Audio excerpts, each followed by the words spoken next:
Bien, je pense qu'on va commencer. Bienvenue à vous toutes et à vous tous. C'est un plaisir pour nous de vous avoir. Vous savez que l'occasion en est donnée par le 60e anniversaire de la UEG. C'est en effet en 1947 que le recteur Parisel et Paul-Louis Merlin ont créé les Amis de l'Université. Et depuis, cette association est restée dans les mêmes objectifs. On a essayé de clarifier un petit peu les orientations de l'association il y a quelques années, c'est-à-dire d'abord travailler pour l'innovation et l'anticipation, puis aider à la création de valeur par les liens entre la recherche et l'entreprise, faire tout ce qui est possible pour améliorer les formations supérieures et cultiver à l'international le lien entreprise, université et culture. Donc il y a 6 mois, l'Assemblée générale a décidé de faire une journée événement et l'équipe des 60 ans s'est posé la question de que fait-on. On a très vite décidé qu'il n'était pas question de faire quelque chose d'historique en défilant les actions les plus fameuses de la UEG, mais plutôt d'essayer de faire une journée qui est comme la UEG. Donc, dans un premier temps, nous allons avoir ensemble des conférences de grands témoins. L'objectif de la matinée, c'est de prendre conscience de combien de mutations nous vivons et nous avons vécu dans ces dernières décennies, mais pas dans un aspect historique, dans l'esprit qui est celui de la UEG, qui regroupe des individus, personnes physiques et les personnes morales du site, et sans limite, c'est universités et entreprises sans S, de vraiment avoir des témoignages qui font que chacune et chacun d'entre nous va à un moment dire j'aurais pas vu les choses comme ça. C'est le but de l'AUEG, de regrouper des personnes qui viennent de microcosmes tellement différents qu'on trouve que c'est intéressant et que l'on découvre quelque chose. Donc le timing de la matinée va être un petit peu tendu et assez autoritairement, nous vous obligerons à ne pas poser de questions aux personnalités qui nous font le bonheur d'être dans les tables rondes de cet après-midi. Vous pourrez toujours leur parler cet après-midi, c'est-à-dire Armand Frémont, Pierre Tambourin et Georges Amar. Mais par contre, on posera quelques questions à Serge Feneuil et à Guy Aubert qui sont obligés de prendre un autre TGV assez vite. Donc ça, c'est le matin, et l'après-midi, de toute façon, nous voulions faire une journée tournée vers l'avenir. Il existait des groupes innovation à la UEG. Très vite, les gens ont dit 2017. Immédiatement, d'autres ont dit, avec tous les spécialistes de la prospective, ils savent déjà ce qui se passe en 2017, enfin, ils disent qu'ils savent, donc ça ne va pas être amusant. Et c'est Georges Lespinard qui nous a dit 2047. Il n'y a pas d'ambiguïté, 2047. On aura un siècle. Et là, c'est plus difficile à dire. Je ne cache pas que ma première réaction était de dire, c'est pas sérieux. 2 minutes après, tout le monde était convaincu sur l'argument. Imaginez qu'une collectivité mette par exemple son programme électoral, là, en ce moment, sur ce qu'elle décide de faire en 2047. Je ne suis pas tout à fait certain que les administrés la suivraient beaucoup, en disant qu'elle veut changer le sujet. Ou si une université se targuait de faire des choses de ce genre, il y aurait aussi des commentaires déplacés. Ou une entreprise, là franchement, on est sûr qu'elle déposerait son bilan rapidement. Donc l'argument a été, si ce n'est pas nous, une association qui faisons cela, qui osera le faire? Donc il faut le faire. Donc vous savez que Georges nous a quittés début août, et c'est un plaisir pour nous de dédier cette journée à Georges Lespinard, qui était l'humanisme personnifié et qui nous a, je crois, surtout dans les dernières années, donné une leçon de sérénité devant notre situation et de conditions humaines. Tous les jours encore, on est un certain nombre à essayer de faire devant la vie, d'avoir dans la vie la tolérance et l'humanisme qu'il avait. Donc nous allons débuter cette journée avec une conférence de Serge Feneuil. Je crois que beaucoup de gens connaissent bien sûr Serge Feneuil, mais c'est mon rôle de présenter rapidement. Vous avez dirigé le laboratoire Aimé Cotton, vous êtes professeur, vous avez été professeur à l'Université d'Orsay, physicien des matériaux, c'est beaucoup orienté vers les aspects technologie. Vous êtes membre de l'Académie des technologies. Vous avez été directeur de recherche CNRS, mais vous avez été aussi directeur général du CNRS. Et puis directeur de la recherche de Lafarge Copé, directeur général de Lafarge Copé, conseiller de beaucoup de présidents de la République. Et vous êtes actuellement président du Haut Conseil de la science et de la technologie. Je vous en prie, mais ça vous appartient.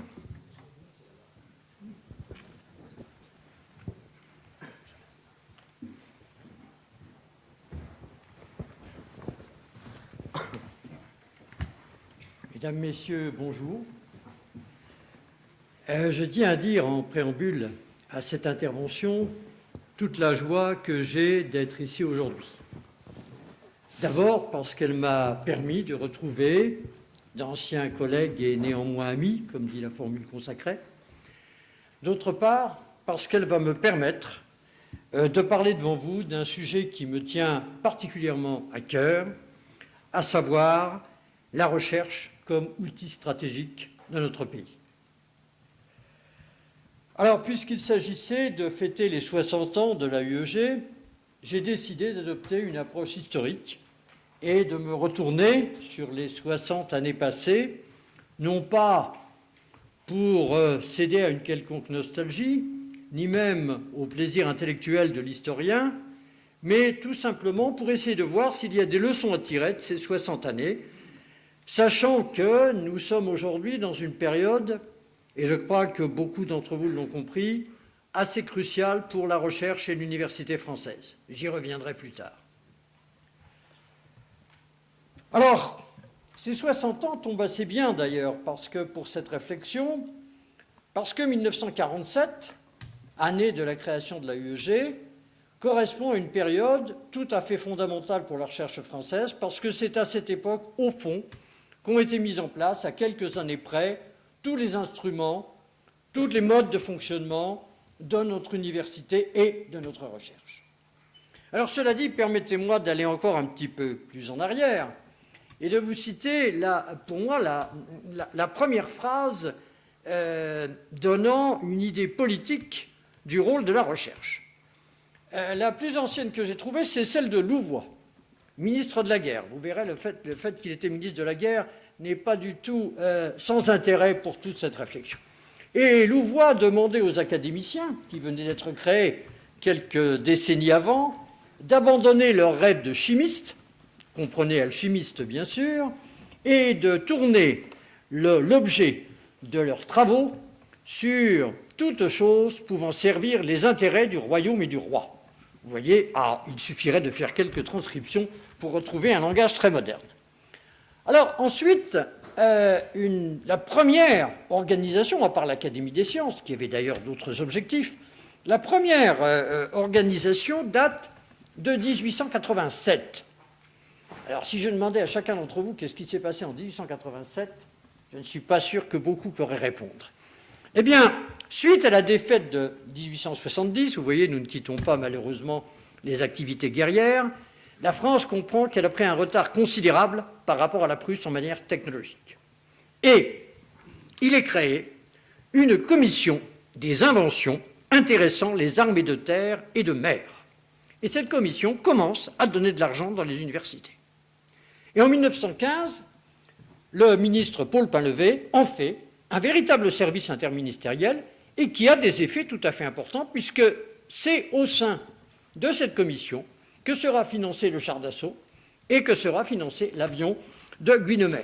Et que ce n'est pas des petites choses dans l'histoire de France. Et puis la France gagne la guerre. Et comme l'absence de mémoire caractérise notre pays, la guerre de 1914 n'est pas gagnée par la technologie, elle est gagnée, pour reprendre le mot de Pétain et Clémenceau, je crois que les deux l'ont dit, elle a été gagnée par les poilus et le pinard, ce qui n'est quand même pas une haute valeur technologique. Donc, la France abandonne la technologie et abandonne la science. Pendant un certain nombre d'années, il ne se passe pratiquement rien. On crée bien l'Office national des brevets en 1920. Et puis, quand même, arrivent les années 30. Et dans les années 30, il n'échappe plus à personne que l'Allemagne est en train de s'armer, est en train de faire des progrès technologiques considérables, et toujours pour des raisons militaires, j'en suis désolé, ça chatouille peut-être les convictions de certains, mais c'est l'histoire, le gouvernement du Front populaire décide de relancer une politique scientifique, et le mot de politique scientifique apparaît en fait pour la première fois dans un discours de Jean Zay en 1936. Avant, il n'y a pas de trace du mot politique scientifique. Mais il est tard, il est bien tard. Alors on crée beaucoup de choses. On crée, il y a eu la Caisse nationale des recherches scientifiques, et puis le Centre national des recherches appliquées, puis on fusionne tout ça pour en faire le CNRS en 1939. Mais 1939, c'est quand même un peu tard, et 1940 arrive. Et là, c'est la débâcle, nous n'étions pas prêts. Et là, effectivement, dès 1945, que se passe-t-il après la guerre ? Eh bien, tous les scientifiques de ce pays et les politiques réalisent qu'effectivement, une nouvelle fois, si la France a connu cette débâcle et cette humiliation, c'était pour une grande partie son impréparation technologique. Entre-temps, d'autres pays s'y sont mis.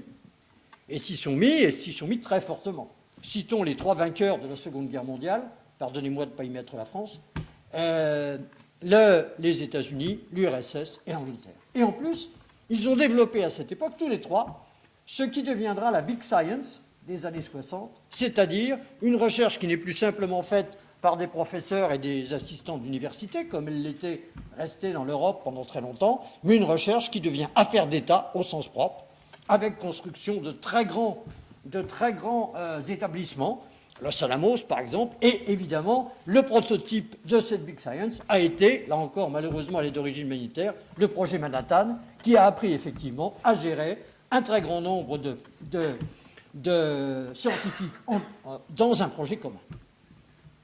Alors là, on voit fleurir tous les... Évidemment, il y a quelque chose qui ne va pas ?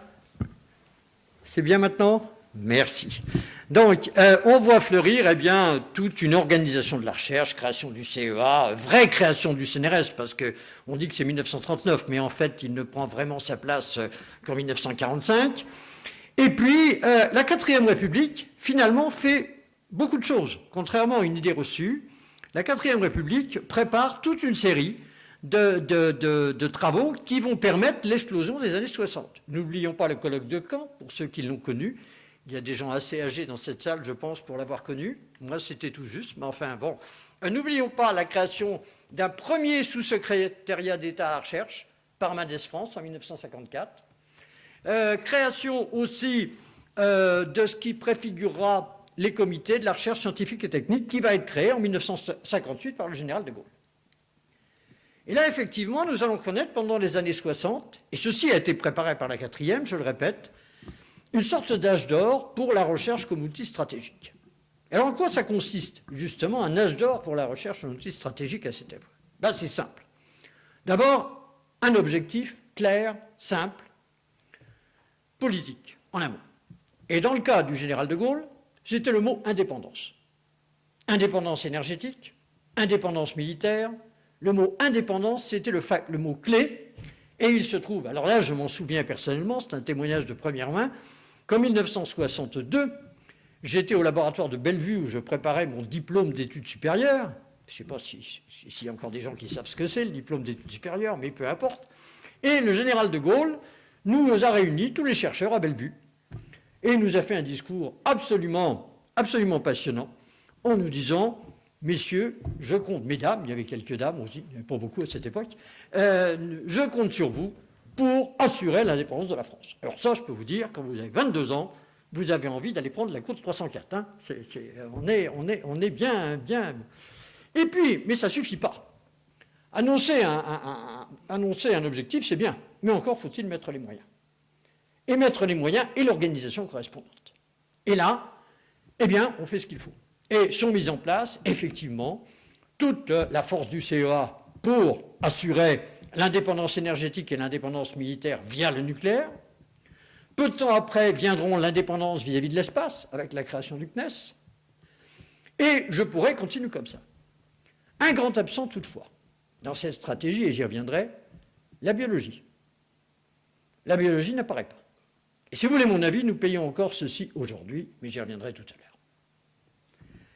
Alors, ensuite, est mis en particulier en place, à l'époque, ce qu'on a appelé le comité des sages, et qui joue un rôle tout à fait essentiel à l'époque, de conseil auprès du gouvernement, et qui vraiment construit le système de recherche. Et puis arrivent les années 70.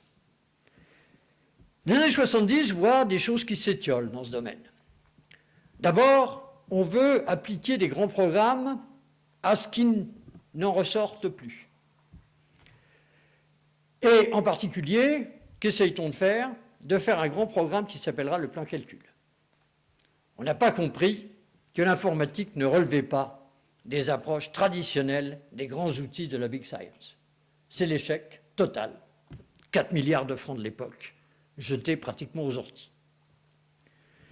Et puis, finalement, la recherche se dissout dans l'industrie.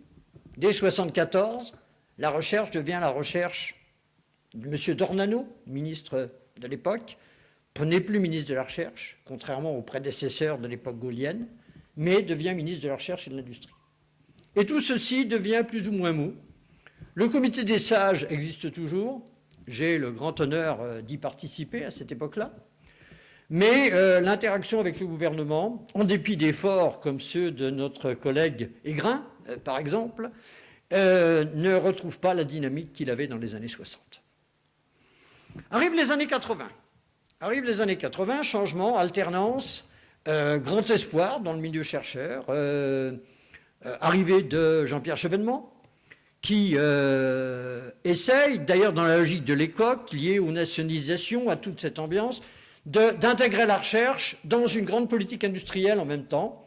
Et ce sont les assises de la recherche qui jouent un très grand rôle, et faites dans l'espèce de rupture qu'il y avait entre l'industrie et la recherche. Mais là, je donne simplement un avis personnel qu'on n'est pas obligé de partager, ça pourra donner lieu à des questions, à mon avis, avec des mauvais outils, avec des outils déjà dépassés. La fonctionnalisation des chercheurs, par exemple, n'apporte pas ce qui en était espéré, loin de là. Loin de là. Les relations avec l'industrie sont vues essentiellement avec les relations avec les grandes entreprises nationalisées. Il y a un conseil des directeurs des entreprises nationalisées dans la recherche, par exemple, qui a eu la gentillesse de m'inviter à l'époque, même si je n'étais pas moi-même nationalisé. Mais ceci entraînant, je dirais, finalement, une dissolution du grand projet de départ.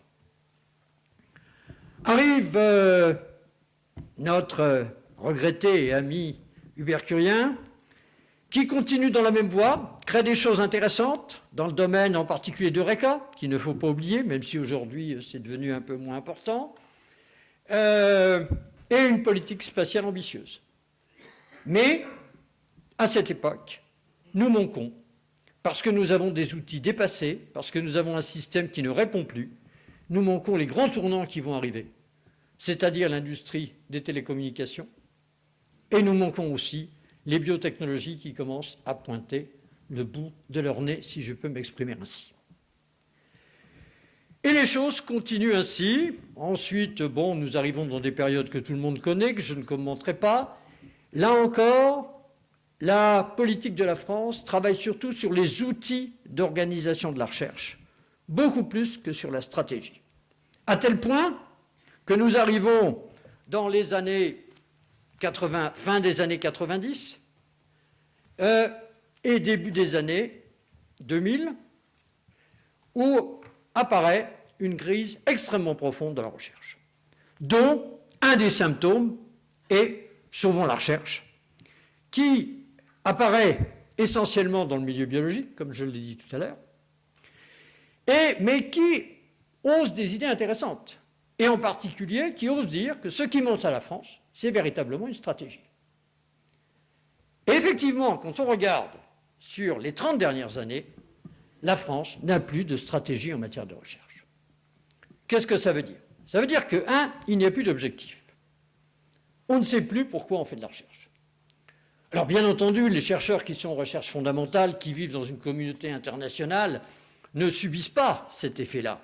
Parce que leur monde à eux, c'est le monde, comme je l'ai dit, international. Ce sont les États-Unis, c'est l'Angleterre, c'est l'Allemagne, etc. Donc ce n'est pas très grave. Il y a une dynamique propre à la recherche fondamentale qui leur permet de continuer dans le bon sens leur recherche. Par contre, la recherche dite appliquée, avec tous les caveats que vous voudrez pour la définition, elle se retrouve dans des situations extrêmement difficiles. Je vais prendre un exemple, un certain nombre d'exemples. L'INRA, par exemple. L'INRA avait été créée avec là une orientation stratégique claire dans les années 60. Faire de la France un grand pays agricole et faire que la France soit exportateur dans le domaine agricole. Et il a très bien réussi, qu'on le veuille ou pas. Et puis arrivent les années 80. Développement des mouvements verts. L'agriculture mise en question. Quant à la politique de la France, à quoi se réduit-elle? À défendre la PAC. C'est peut-être très bien pour les agriculteurs de défendre la PAC. On ne peut pas dire que ça soit très porteur d'innovation. Donc on se retrouve avec un organisme, l'INRA, qui, et je ne mets absolument pas en cause ces dirigeants qui ont été tous de très très grande qualité, qui se retrouve finalement sans véritable moteur, sans véritable force motrice. Et preuve en est que pratiquement les directeurs d'organismes, pendant toute cette période, j'ai été moi-même, on l'a rappelé, directeur général de CNRS à cette époque, ainsi que Jean-Jacques Payan et Guy Aubert, ils pourront me contredire s'ils ont une expérience différente, nous ne recevons aucune instruction de nos ministres. Je n'ai jamais reçu la moindre instruction d'un ministre, sinon pour mettre des labos dans sa circonscription électorale. C'est à peu près les seules instructions que j'ai reçues, ou vouloir nommer et promouvoir un de ses amis politiques. Donc là, ça a été absolument clair. Nous ne recevions absolument dans ces années aucune instruction. Au mieux, on discutait des budgets, et au fond, la grande idée, fausse, était la suivante: faisons de la recherche, il en retombera bien toujours quelque chose. Alors il faut bien dire que dans cette perspective, les scientifiques n'ont pas été complètement innocents. Parce qu'il est vrai que, dans un premier temps, ne pas recevoir d'instructions peut paraître extrêmement confortable. On a l'impression de dominer complètement le sujet, de pouvoir faire ce que l'on veut, en laissant ces politiques qui n'y comprennent rien sur leur terrain, et nous allons faire la politique. Alors ça, c'est un débat qui est vieux comme le monde. Il suffit de relire Platon et le savant et le politique pour voir que c'est un vieux débat. Et je crois que, pour reprendre la phrase célèbre et éculée, mais permettez-moi quand même, la recherche est trop importante pour la laisser aux chercheurs. Et la vraie question, c'est que depuis 30 ans, on laisse la recherche aux chercheurs. Et ils se sont vite rendus compte quand même, pas vite, non, il a fallu quand même quelques décennies, qu'en fait, cette situation commençait à mettre la recherche dans une situation extraordinairement fragile. Parce qu'au bout d'un certain temps, il y a un domaine dans lequel il y a effectivement cette liberté défendue, en particulier par les ministres de la Culture, et je n'en citerai aucun, que la culture doit être totalement indépendante du politique, doit pouvoir s'exprimer totalement indépendamment de toute contrainte, de toute référence sociétale, etc., etc. Ça s'appelle la culture. Alors, quand des chercheurs venaient revendiquer ce même genre de choses, je leur disais très bien, vous aurez le budget de la culture. Voilà. Et en fait, c'était ça, le grand risque. C'était que, finalement, restent des petits noyaux de recherche fondamentale, comme il y en avait au XIIIe siècle dans les universités avec les bénédictins de l'époque, qui restent des noyaux de qualité, d'ailleurs ça ne jouait pas sur la qualité, mais sans plus de véritable interaction avec le reste du pays. Alors, il y a évidemment un total contre-exemple à ceci, et sur lequel Grenoble peut être particulièrement sensible. Effectivement, c'est la partie du CEA qui touche au nucléaire. Parce que là, effectivement, il y a une organisation, le Conseil de l'énergie nucléaire, qui joue un rôle extrêmement important auprès du Premier ministre. Et effectivement, là, il y a un lien très fort, ne serait-ce qu'à cause des applications militaires. Donc là, c'est vrai que le domaine nucléaire, et je dis bien le domaine nucléaire, parce qu'il y a aussi toute une partie du CEA qui est restée sans aucune instruction de qui que ce soit, et qui est partie dans tout ce qui pouvait avoir d'atomes communs avec le nucléaire. J'ai entendu un jour un responsable du CEA se présenter comme le plus grand organisme de biologie en France. C'était peut-être vrai, mais c'était quand même étonnant. Hein. Bon, donc là aussi, dans la technologie, on est parti dans toutes les directions. Bon, et je ne crois pas exagérer le trait. Et si bien que il faudrait bien un jour se poser la question, là aussi, des missions du CEA, et les missions de l'INRA, et les missions de l'INSERM, etc. L'INSERM, qui avait été créé pour être un institut de recherche médicale, et en particulier travaillant fondamentalement dans la recherche clinique, l'INSERM a trouvé, sous certains de ses directeurs, beaucoup plus intéressant d'aller faire de la biologie fondamentale et de s'intéresser à ce que faisait le CNRS plutôt que d'assurer ses missions de recherche médicale. Mais encore une fois, je ne jette la pierre à quiconque. J'ai été moi-même suffisamment partie prenante de toute cette époque pour que ma critique soit très largement de l'autocritique. Et même pas de l'autocritique dans le sens où, effectivement, nous étions laissés au milieu du champ de bataille, si je puis dire. Vous voyez, j'affectionne les métaphores militaires, sans instruction, avec des troupes. Ils ne savaient plus très bien pourquoi elles étaient là, quelquefois, et effectivement, sans véritable objectif. Alors, maintenant, on ne va pas se lamenter, hein, ce n'est pas ni dans ma nature, ni dans l'intérêt. Qu'est-ce qu'il faut faire ? Qu'est-ce qu'il faut faire et comment reconstruire une stratégie pour la recherche ? Alors, il s'est passé pas mal de choses quand même durant ces 2-3 dernières années. D'abord, des choses extérieures. Le classement de Shanghai a quand même bousculé pas mal nos universités. Après avoir dit que ça ne présente évidemment aucun intérêt, mais malgré tout, ça les a quand même beaucoup bousculés. Il y a une nouvelle loi sur la recherche qui a été faite il y a 2 ans, que je considère comme positive. Tout n'est pas parfait, mais positive.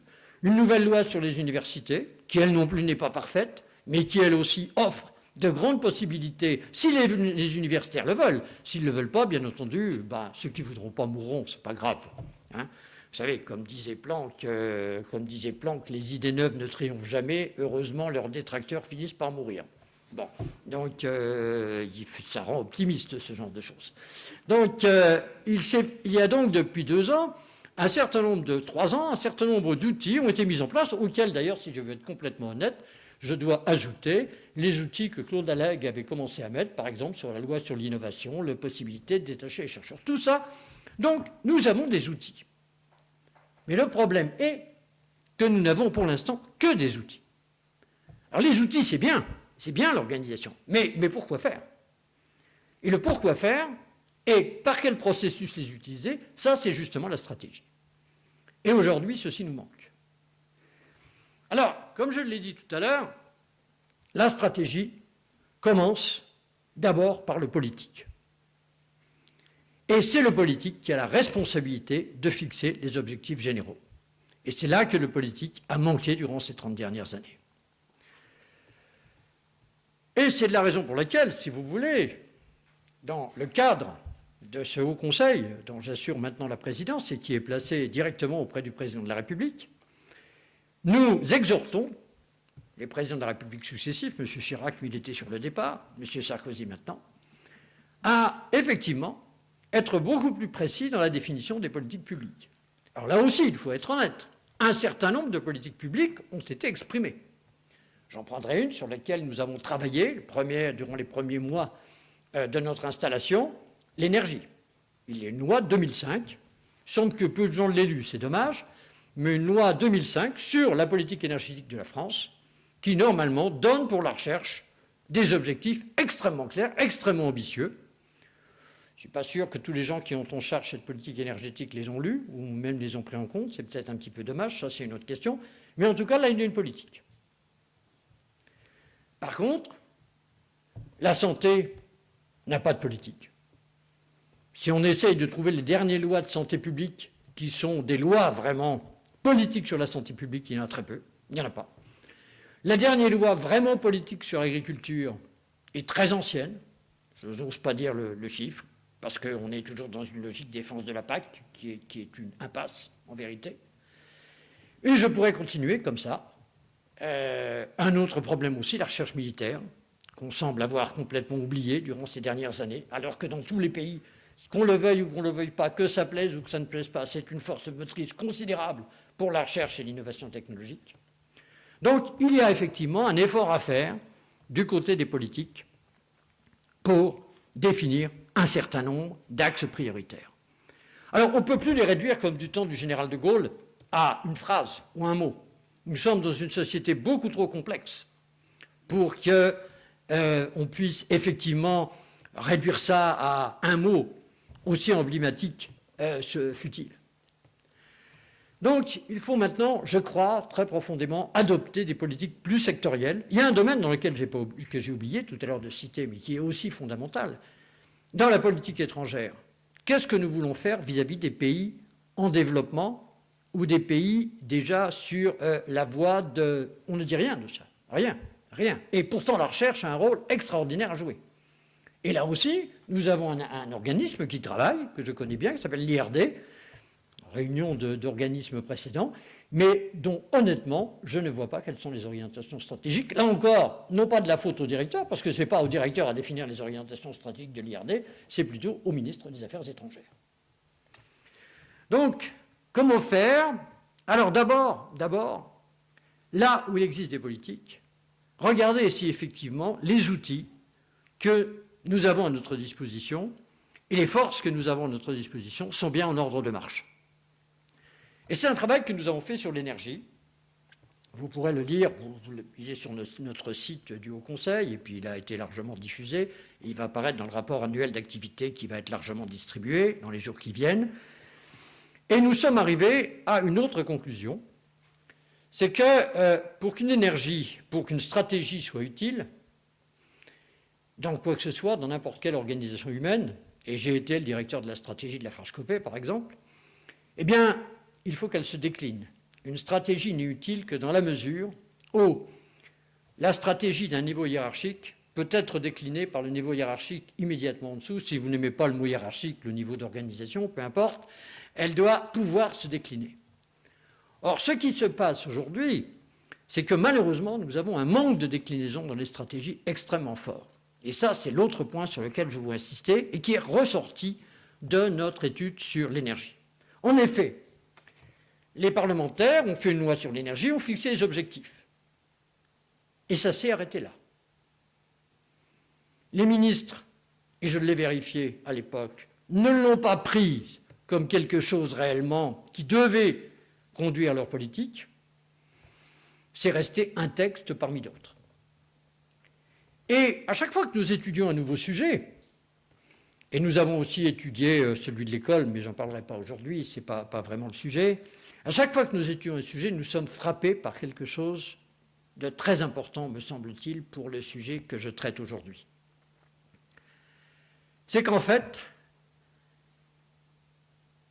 alors que ces politiques demandent à être conduites avec une très grande rigueur si on veut atteindre les objectifs, si je veux caractériser la situation présente, je dirais que nulle part il n'y a de pilote dans l'avion, ou qu'il n'y a plus de pilote dans l'avion, ou que plus personne ne se sent en position de piloter. Et ça, c'est une vraie question. C'est une question qu'on retrouve absolument à tous les niveaux, que l'on parte du haut ou que l'on parte du bas. Beaucoup trop de laboratoires de recherche, pour prendre le bas, sont dirigés par des directeurs qui, au mieux, se rencontrent une responsabilité sur leurs tacticiens et leur budget, mais pas beaucoup plus. Quant à la politique scientifique, c'est plus l'auberge espagnole. Si l'on passe au niveau au-dessus, on va retrouver exactement les mêmes caractéristiques. Mais on peut aussi partir du haut. Et quand je regarde un problème comme l'énergie, qui est un problème systémique, où tout interagit avec tout, on a découpé le problème en espèces de tranches de saucisson. C'est une plaisanterie que je fais habituellement à Lyon, mais à Grenoble, évidemment, elle n'a pas le même sens. De tranches de saucisson sans interaction les unes avec les autres. Une segmentation complète du problème. Je prends un exemple. Habitat, transport. Habitat, transport, c'est la ville d'aujourd'hui et de demain. Bon. Comment peut-on traiter de manière indépendante l'habitat et le transport? Le CSTB, le Centre scientifique électrique du bâtiment, se réjouit de faire la maison individuelle à énergie positive. Qui peut croire qu'on va construire encore des villes avec des maisons individuelles aujourd'hui, vu les problèmes des transports que cela pose et d'organisation que cela pose? Évidemment, c'est beaucoup plus difficile de l'étudier sur une tour. Donc, il y a toute une réflexion systémique commune dans laquelle, finalement, personne ne fait la synthèse. Personne ne réunit l'ensemble des pièces du puzzle pour réellement étudier les grands systèmes qui sont face à nous.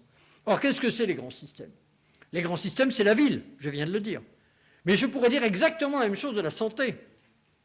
La santé, aujourd'hui, est coupée entre... Je suis frappé, par exemple, de voir le peu de relations qu'il y a entre les CHU et l'INSERM, ou les CHU et les différents instituts qui se créent un petit peu partout dans le domaine de la santé. La santé, aujourd'hui, en termes de système scientifico-technique, c'est absolument pas maîtrisé. Et je pourrais continuer. Mais je vois le temps qui passe.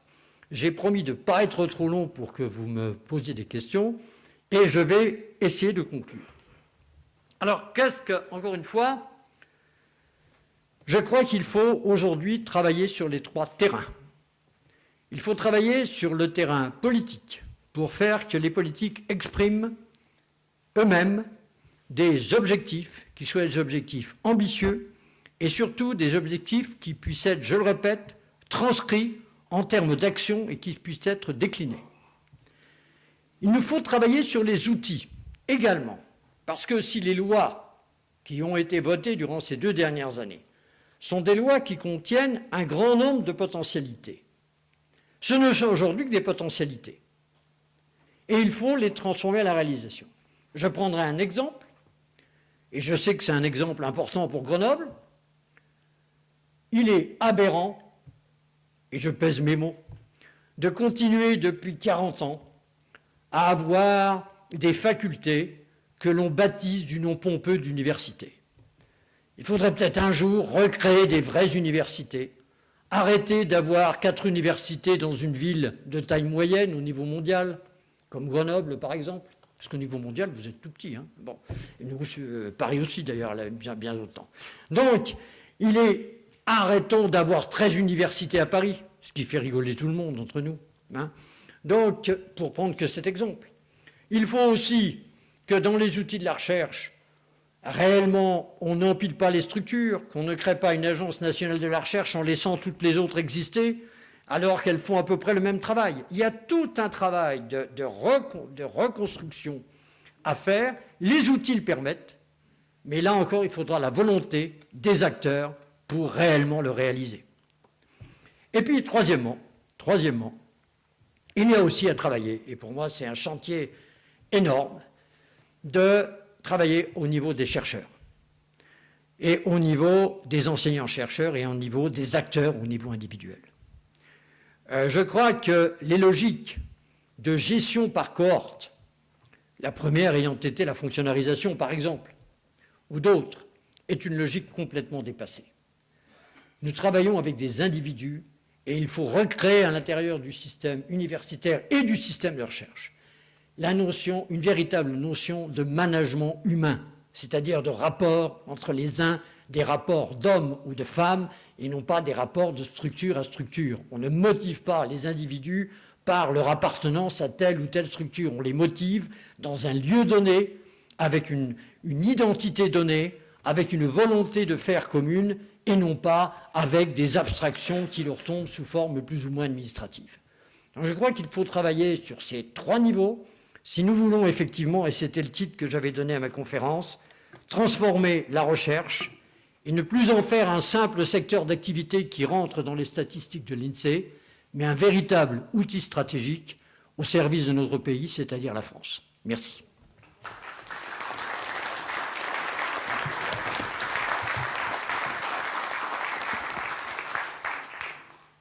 Pour prendre quelques questions.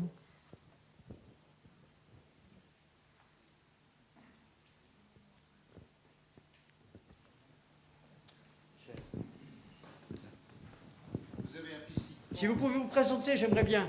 Et excusez-moi, comme tout est enregistré, si on veut qu'on puisse travailler sur les débats, il faut parler dans le micro. Merci Pierre-Yves.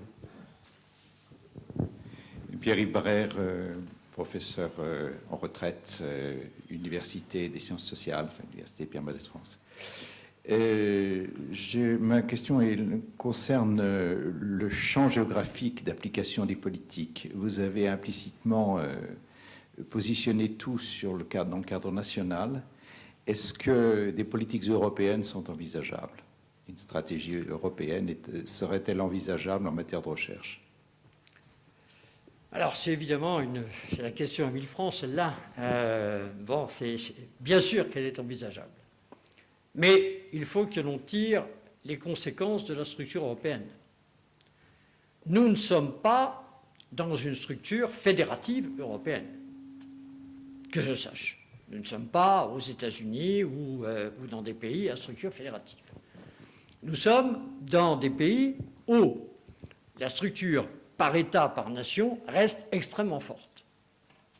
Donc, notre première responsabilité, c'est de ne pas attendre que tout nous vienne de Bruxelles, mais de faire au niveau de la France déjà une situation qui soit une situation forte et qui permette à la France de jouer son rôle en Europe. Alors, les politiques européennes, pourquoi pas? Pourquoi pas? Il y a quand même un très gros défaut dans les politiques européennes qui subsistent en dépit des efforts des uns et des autres. C'est, quoi qu'on en dise, le côté terriblement bureaucratique de cette organisation. Et je crois qu'il ne peut pas en être autrement, il ne faut pas rêver. C'est une organisation qui, par nature, est construite de manière bureaucratique. Et je crois qu'elle le restera pour longtemps. Je crois aussi qu'elle ne peut pas agir dans tous les domaines. Il y a des politiques qui n'ont pas été abandonnées par les États. J'en prends un exemple. Il n'y a pas de politique de santé européenne, que je sache. Bon. On ne l'évoque même pas, je veux dire. Et la politique agricole, ça pourrait être autre chose, ça j'en suis d'accord. Certaines politiques industrielles aussi. Mais il y a toute une série de domaines dans lesquels il faut continuer à travailler au niveau national. Et, j'irais même, j'ai parlé de niveau national parce que c'est ma responsabilité actuelle, mais je dirais qu'il doit y avoir le même type de réflexion au niveau régional. Je pense que les grandes régions, j'espère qu'on viendra un jour à des grandes régions et pas à nos micro-régions, nos 22 micro-régions actuelles, mais il devrait être de la responsabilité de grandes régions de définir elles-mêmes quels sont leurs objectifs politiques, qu'est-ce qu'elles veulent faire, ces régions. Et ça, je dois dire aussi que la réflexion politique, pas dans toutes, il y a un certain nombre de régions qui ont effectivement mené une réflexion stratégique sur leur avenir. Mais un grand nombre de régions, et je n'en citerai pas, je ne veux être désagréable avec personne, un certain nombre de régions ne savent absolument pas où elles vont. Donc, si vous voulez, à mon avis, tous les niveaux doivent jouer leur rôle à une condition, c'est que, le principe de subsidiarité s'applique. Pour moi, il est fondamental. Il faudrait d'abord que les politiques définissent au niveau de l'Europe ce qui est le plus important. Alors, ce qu'il ne faut pas faire, c'est l'équivalent de la stratégie de Lisbonne. Ça, c'est très typique. Magnifique, la stratégie de Lisbonne. Magnifique. Nous allons vers l'économie de l'intelligence, etc., etc., etc. Et ça se termine par quoi? Un résultat absurde, il faut dépenser 3% du produit national brut en recherche. Comme si c'était le sujet. Alors qu'il lui fallu être en capacité de décliner la stratégie de Lisbonne tout à l'heure. Si effectivement les Européens étaient capables d'émettre des objectifs politiques à un niveau très large, qui puissent être déclinés par les États, et ensuite après suivre toute la chaîne dont j'ai parlé tout à l'heure, ça serait parfait. J'ai malheureusement pas le sentiment que nous en sommes rendus à ce niveau. Je ne sais pas si j'ai répondu à votre question. Cela dit, ce n'est pas parce que ça ne marche pas parfaitement qu'il faut abandonner. Je crois qu'effectivement, il y a des problèmes qui sont de nature européenne, et j'irai même plus loin que vous. Il y a des problèmes qui sont de nature mondiale. Il y en a un qui est évident, le réchauffement climatique, l'émission des gaz à effet de serre, ça ne peut être traité qu'au niveau mondial. Il est hors de question d'avoir une politique européenne ou une politique africaine dans ce domaine. Donc, si vous voulez, tous les niveaux de ce village global qui s'appelle la planète aujourd'hui doivent avoir cette réflexion stratégique, mais encore une fois, à la condition qu'il ne s'agisse pas simplement de discours plus ou moins creux, mais de véritables processus qui, par leur déclinaison, arrivent jusqu'à l'action. Si on n'arrive pas jusqu'à l'action, on s'est fait plaisir, mais pas pour grand-chose.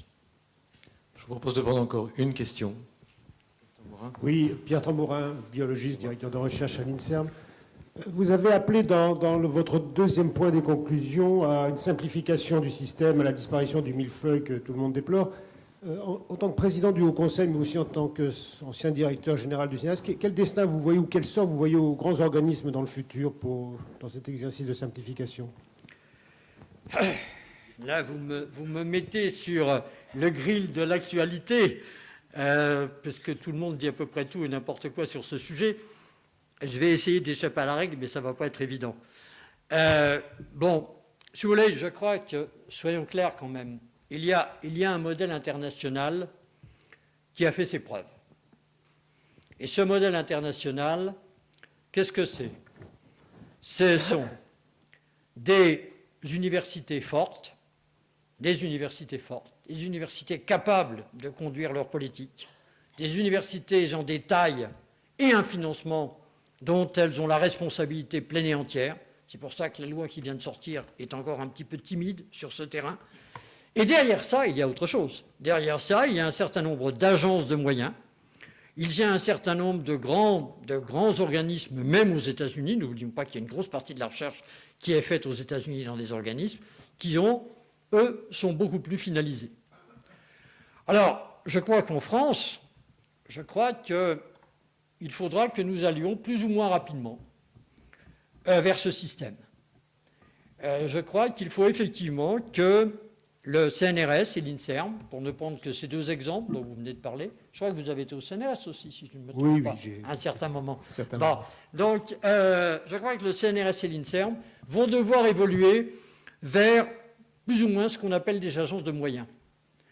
Alors, il y a une agence de moyens très claire aujourd'hui, c'est l'ANR. Mais l'ANR travaille sous une forme strictement programmatique.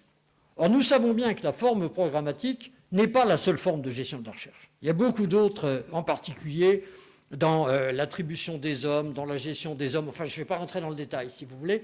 Mais je dirais que le CNRS est avant tout, et vous le savez bien, aujourd'hui, une agence de moyens humains, fondamentalement. Fondamentalement, c'est ça ce qu'est le CNRS aujourd'hui. Alors, il y a des choses qui devront être traitées en dehors de ce système. Un sujet sur lequel Grenoble doit être particulièrement intéressé, les grands équipements, par exemple. Les grands équipements ne peuvent pas être traités strictement au niveau d'un organisme. On le sent bien. Il y a besoin d'une structure qui traite intelligemment les grands équipements. Donc, voilà ma réponse. Une évolution, je crois, elle est inéluctable. À chaque fois qu'on parle d'exception française, ça m'énerve énormément, comme si nous étions à donner des leçons à l'univers entier. Il y a un système qui marche dans le monde entier. Je reviens du Japon, là je vois ce que fait la Chine aussi. Ce système marche. Il faut que nous allions progressivement vers lui, mais progressivement. Comme je l'ai dit, les universités, aujourd'hui, ce n'est pas une loi qui mettra à elle toute seule qui mettra les universités au niveau où elles devraient être. Ça va peut-être prendre une décennie, ça en prendra peut-être 2, malheureusement.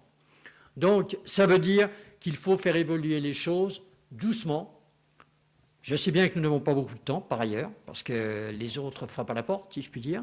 Mais il faut surtout travailler des processus qui soient cohérents entre eux. Pas commencer à partir à fond dans une direction en oubliant toutes les directions connexes qui font que le système marchera ou ne marchera pas. Alors, je sens bien que ma réponse ne vous satisfera pas pleinement. En 5 minutes, c'est très difficile.